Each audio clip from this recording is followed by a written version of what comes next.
Alright, in this video, I'm going to show you how to remove the big clutch wheel. I already got everything loosened up. Help things go by a little bit faster. First thing you do is remove the Phillips head screw.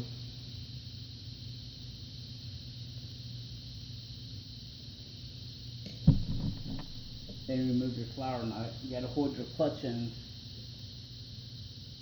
If you do this, it makes it a lot easier.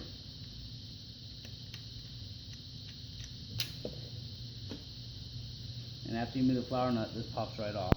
If you're wondering what I have these holes for, it helps keep my clutch cool. Take the clutch spring out. And then there's a nut right here.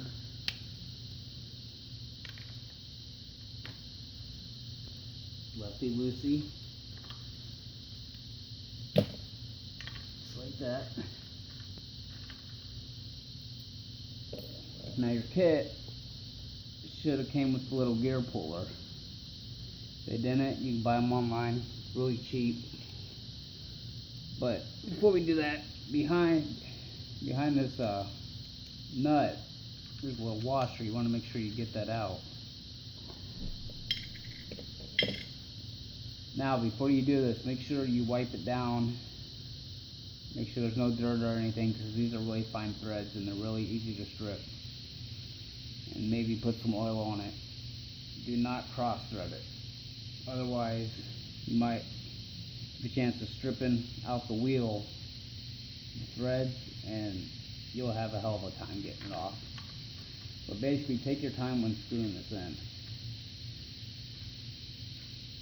And make sure it's all the way back tight, so you don't strip the threads. Yeah, they strip really easily.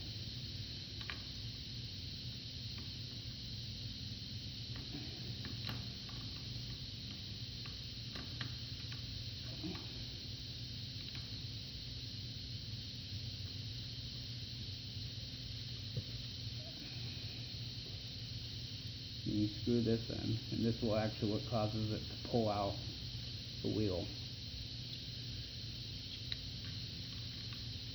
Now it might seem, it'll get to the point where it's really hard, but don't worry.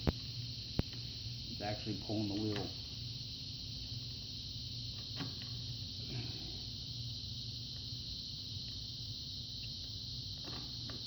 And when you pull this off, make sure you don't lose your woodruff key.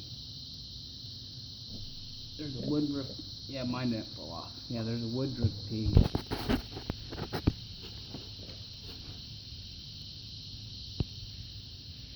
Right there. So yeah, that's it.